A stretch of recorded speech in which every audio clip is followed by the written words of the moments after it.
Hey guys, Andy from Backbone Adventures, ATV and Jeep Rental Company in Estes Park, Colorado. As some of you might know, I have a couple of videos on YouTube about how to start an ATV rental company and also a blog. I've been asked a lot of questions since I've had these videos up.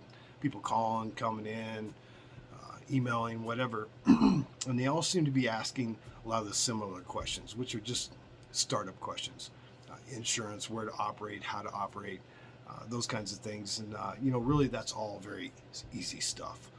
Stuff you can generally figure out on your own, a little bit of Google, and you're good to go. The important questions are being missed, I think, for the most part.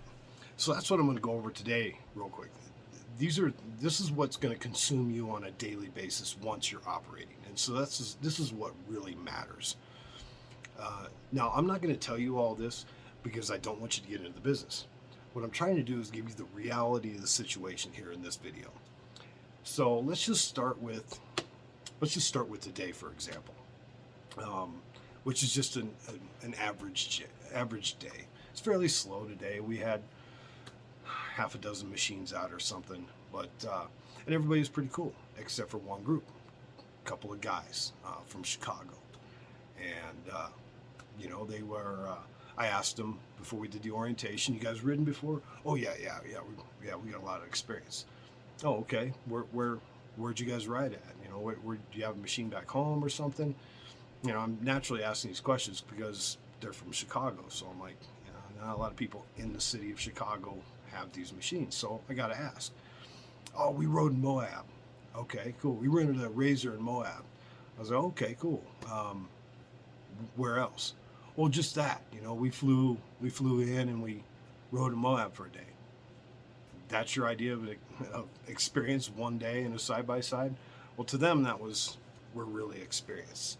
So naturally, I know, and given the personality they had, I was like, I was on them pretty hard about not doing donuts and drifting around corners and jumping and watching their speed and all that safety stuff.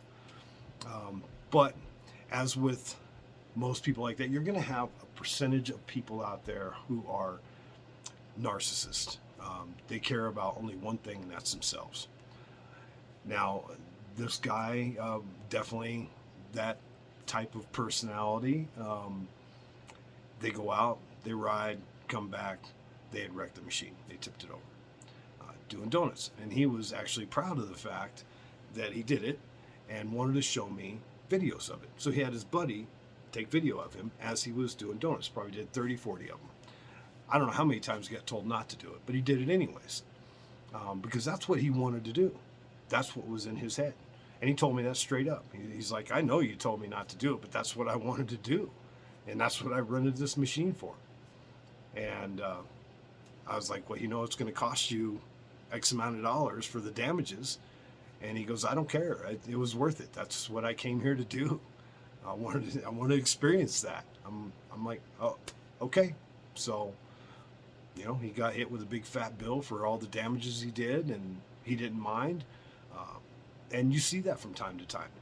You really have people like that who are just complete assholes who have no respect for your equipment whatsoever.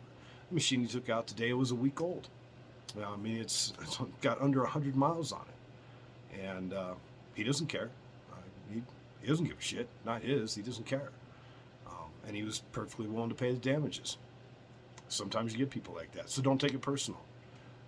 If you take it personal, your brand new equipment getting annihilated, then don't get in this business, because it's going to happen on a daily basis. Every day I get a guy like that. Every single fucking day. So keep that in mind. For me, brush it off, hit the credit card, and move on. Fix it, put new plastic on it, and send it. Go through the safety inspection stuff, make sure it's all good to go, and it gets worse than that, though. It's not just a couple of guys from Chicago or a bachelor party or what have you. You get all walks of life, and people that are experienced, inexperienced. It doesn't really matter. It's what they have in their head. If they saw it on a fucking YouTube video or did it in a video game, they want to try it in real life, and they're going to, no matter what you say, no matter what you have them sign, doesn't matter how you say it, how many times you say it, they're going to do what's in their head, period. And you need to accept that fact before you get in this business. I've known businesses that, guys who have started an ATV rental business, they didn't last 6 months because they just couldn't take it. Go out and buy a fleet of machines, and inside of a month, every single one of them's been wrecked. Now I have a brand new fleet of Can-Ams, and inside of a month, every one of them's going to be wrecked. That's just how it goes. So now back to some of those people. I'll be doing my orientation. There's a family of 4 here, mom, dad from suburbia somewhere, nice folks. They got their kids, a couple of 10-year-olds or something, and I'll be telling them, hey, like I always do, don't do any jumping, donuts, drifting, sliding your back in, keep your speed down. That's when we see accidents, people fishtailing and doing crazy stuff. And you can see we have a machine over there that's been tipped over. You don't want to deal with that. Just don't do that stuff. And usually they interrupt me in that. They're like, hey man, I got my kids here. I'm not going to be doing that stuff. And and my response is always, oh yeah, okay, I get it, yeah. But inside my head, it is something else is going on. I'm like, yeah, bullshit, bull fucking shit. And that's really and I apologize for my language, but if I'm being honest, 75% of the time, yeah, they're not going to do that stuff. But it's the 25% that really, it doesn't matter. 1 out of 1,000 pisses me off because they got little kids in there. And I can't tell you how many times I've seen a machine go over and a little kid gets hurt. A couple of years ago, a kid lost all of his fingers right across there because dad had to do a donut. Had to be a big shot, get his jollies. There's a kid in there doing donuts. Kid put his hand on the door, ripped all of his fingers off. He was 10 years old. Can you imagine being that father? What an asshole. What a complete fucking asshole. How do you explain that to your wife? How do you explain that to your kid? Especially when your kid was standing right there when some guy just told you not to do that shit. Now you're acting like a child. A couple of years ago, I watched his, and this was classic because dad was one of those guys who said, no, I'm not, I got my kids with me, I'm not going to do that. And I'm like, okay, yeah, I get it, yeah, definitely. Well, he went out there and did it. Got his wife in the passenger seat, 5-year-old little boy in the passenger rear seat of the 4-seater, and a 7-year-old girl in the driver's rear. And he goes out there and he starts drifting a corner, and of course goes over. Wife sticks out her arm, and we talk to people about that as well. Sticks out her arm, little boy sticks out his arm, got pinned under the roll bar. So here's a machine laying on top of them. They're pinned under it. Her arm had been severed at the shoulder, and the little boy's arm was obviously crushed, and they were both bleeding all over the place, screaming and crying for 10 minutes. This guy couldn't tip the machine back over. Thankfully, somebody came along. Had somebody not come along, those two would have died. But somebody came along and helped tip that machine back onto its wheels. 911 was called. The lady was flown on a helicopter to Denver, and the little boy was taken in an ambulance to another city. Imagine being that dad after being told what he was told, and then to say, oh yeah, I'm not going to do that. I got my kids in there with me. And then that happens. How do you explain that? How do you explain that to your wife who's now missing an arm at the shoulder for the rest of her life? It turns their lives upside down, and they see it all the time. I watched as this one guy did the same thing. He takes off. And we were hard on this guy because he just had that personality type. Guy and a girl. It was his wife. And he had that personality type, and we were hard on him. He just rips out of the parking lot. And I'm like, oh my God, this guy didn't listen to a damn thing. He didn't even get 500 yards, stops on top of the hill, and starts doing a donut. Right there where we can see him. Almost as if to say, hey guys, fuck you, look at me. Starts doing a donut, tips it over. Girl sticks out her arm, gets pinned on her wrist right here, rips her hand off. As we're running up the hill, he's already got the thing tipped back over. It was crazy how fast it happened. He's already got it tipped back over. He's got his shirt off, picks up her hand, wraps it up in her shirt, and is starting to get in the machine to come back. She's still sitting in the passenger seat. and starts to come back. And then we're just getting to it. And of course, she's screaming bloody murder. There's blood squirting out all over the place. And we get her back down into the parking lot. She had to wait 45 minutes for emergency services to show up. We're in the mountains, in the Rocky Mountains, back in the boonies. These people know where they're at, but it doesn't register in their brains. Because a narcissist doesn't give a fucking shit. Only cares about himself and what he's going to do, what he wants, or she. That guy had to sit there and listen to this woman scream, and so did we. For 45 minutes, this woman is screaming bloody murder with a stump squirting blood all over the place. It was horrific, absolutely horrific to watch. And how do you console her? I mean, she's in an amazing amount of pain before emergency services could show up. Happens all the time. All the time. I've watched as a father wrecked a machine, injured his little girl. She was like 12, I think. Ambulance shows up. They're putting her on a stretcher. A police officer's standing there talking to him. As they're not more than 7 feet away from that stretcher. They're starting to roll the stretcher through the dirt, and it's shaking around. Her body's shaking and everything. Her whole face is mangled. She's a bloody mess. This is his little girl. Him and this cop are standing about 7 feet away, and the cop is taking a report, an instant report on the situation. I don't know what happened. The cop said something funny. The guy said something funny. They were telling stupid fucking jokes to each other. I don't know. But the guy starts laughing. Like that, you know, and the cop's laughing too, you know, and I'm like, holy fucking shit. I lost my shit completely. I go running after him. I'm going to just pummel this guy. I mean, he's doing this 7 feet away from his daughter being wheeled off into a goddamn ambulance. You see some crazy, crazy fucking shit. And it's every goddamn day. Now, put the equipment aside for a minute. That's going to get obliterated on a daily basis. Can you deal with these kind of assholes? Can you go like this and say, okay, that's just another shitbag, another piece of shit, another narcissist asshole. Chalk that one up for today. There'll be another one tomorrow. That's this business. That's what makes this business hard. Now, again, I'm not telling you this because I don't want you to get in the business. I'm telling you so you have full warning of how it's going to be. And the things I've just told you, literally something like this happens every single day.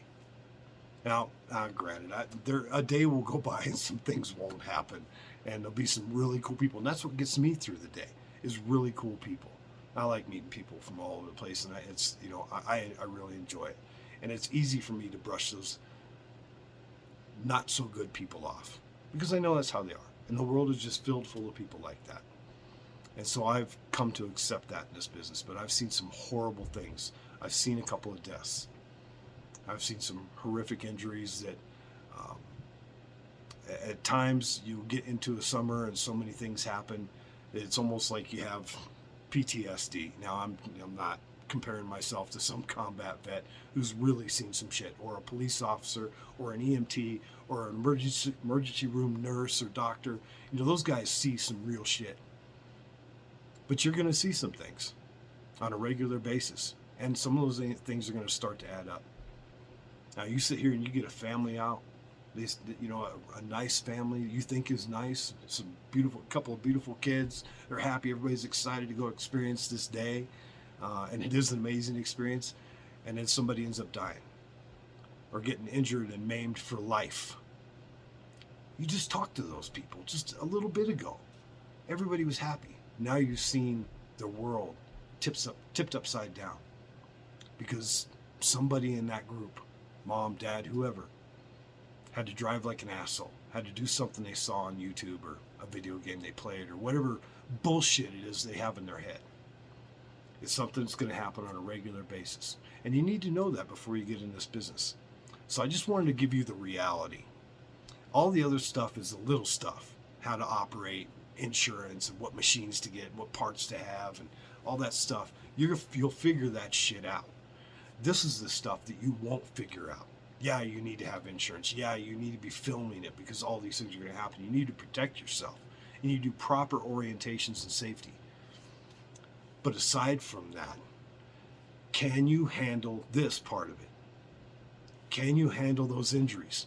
Can you handle having them obliterate your equipment and not give a shit? And then sometimes come back and say, you know what? I'm not paying for that. Fuck you. I don't care. I'm not paying for it.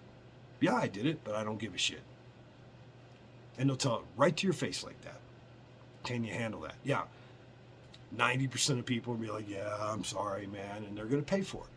But then you're going to have a percentage of people that are going to be like that. Or they might be nice about it up front, and then they're going to charge it back later. I'll end you with this story here. Had a group go out, mom and dad, kids. Dad's not paying attention to me. I'm talking about how to operate the machine. His eyes are glassed over like he's in 6th grade, and I'm his fucking math teacher. And I'm like, hey, this is important, man. You've never ridden before. I'm trying to talk to you about this stuff. I'm only asking 3 minutes of your time. Just come on, pay attention to me. His eyes aren't glassed over anymore, and he's looking at me. I start talking, he's right back to it again. Just incapable of listening to another human being. Again, a narcissist. He doesn't give a shit about anything but himself. He just wants me to shut up so he can ride. Okay, well, I get him going. I feel like I've covered everything. I filmed it, blah, blah, blah. He goes out there, lets the young son ride and do donuts on pavement. He went right off the trail and went onto the highway and started doing donuts on the highway. Now, how smart is that? Well, there's an accident. I hear about it. I start ripping out there towards it. My daughter's coming back. She's on a dirt bike. She was 14 at the time. She was the first one on the scene. She come back, caught me on the trail, told me what happened. She was a little messed up about it. She's seen a lot of things over the years. She's been working on that trail with me since she was 12. She's 22 now. She's seen a lot, and she's seen death. But, you know, it's hard to see a kid that's your age, and his arm is popped off at the elbow, and it's laying 15 feet away, and there's squirting blood everywhere, and he's screaming bloody fucking murder. That's pretty hard for a 14-year-old to take. But she's a tough cookie. I show up on the scene. Cops already there. Kids being lifted off in a helicopter. Somebody's collecting up the arm. That's going in an ambulance, I believe. The police officer's doing an incident report with the parents. Well, one parent, the father, was in an ambulance heading to the hospital following where the helicopter was going. And mom was there with, I think, some other family members. And he's doing his report. I'm getting ready to do mine. It's dumping rain on us. He finishes his and he said, okay, to me, okay, now it's your turn. So I did my report, and he stands there, he's listening to the whole thing. Of course, I'm filming it. And the lady, the mom, she's just distraught. Obviously, her son just lost an arm, and she's crying and everything. And she just keeps apologizing to me about, you know, the hassle, the trouble that she's put us through, that they've put us through. And I'm like, hey, don't even worry about it, you know. She's worried about paying for the machine. I'm like, don't even worry about the machine. Not going to charge for any damages. You don't need to worry about that right now. You have bigger issues. But she was so apologetic, and then reached in to give me a hug, and I felt really uncomfortable with that. I don't know why she did that, but any rate, that's how it shook out. And that was the day. 2 weeks later, I got a lawsuit. And in the lawsuit, it was stated that I told them to do donuts. I mean, nothing could be further from the truth. And I, of course, have the body cam footage of me telling them the exact opposite. So, of course, when I sent that to their attorney, when my attorney sent it to their attorney, that case was dropped immediately. But the fact that that's what was said, and that's generally what happens. People do things wrong, they wreck, they get injured, whatever it might be. They want to find somebody else to blame. This is no-fault society we live in, and that's what they do. And especially if they have time, they're going to think up how it's your fault that they had a flat tire, how it's your fault that they tipped over. You didn't tell me about that patch of ice on that 30-mile-long trail, like you're supposed to know that. You didn't tell me about this one rock. It's the Rocky Mountains. It's rocks the whole way everywhere you ride, but that's what they do. You didn't tell me about that mud hole. You didn't tell me that I had a crow fly into somebody's face once when they were on an ATV. You didn't tell me I was going to be hit by birds out there. Literally, it's just anything can happen, and everything will happen. I've had people hit moose, bear, deer, get hit in the face by a crow. I mean, I've had somebody attacked by an owl once. I mean, you name it. Somebody get off their ATVs. There was a moose, and he decides to film it from 15 feet away. Naturally, the moose turned, big bull moose, tramples right over the top of him. That was some funny video, actually. All you see was legs just trampled over the top of this dumb sumbitch. Of course, that was my fault. No, I didn't tell him there was a moose out there. Of course, I didn't tell him to get off the ATV and walk 15 feet up to a damn big-ass bull moose either. But that's the craziness that you're going to see. And just those are just a few examples. I can sit here and tell you stories for 10 hours straight of what I've seen in the last 13 years. The point is, all these things are going to happen to you on a daily basis. Can you handle it? And you really need to think about that before you get into this business. Now, if you're in this business, if you're looking at something to make money, get into real estate. Don't get into this business. This isn't where the money's at. The money is in real estate. That's where the smart money's at. Any asshole can do that. Anybody can buy a house and flip it, buy a house and rent it. That's where the money's at. But again, I'm not telling you this so you don't get into business. I'm telling you this so you understand the reality of the business. With that, apologize for my language. Have any questions, comments, put them down below. Hit us up. You guys have a good night.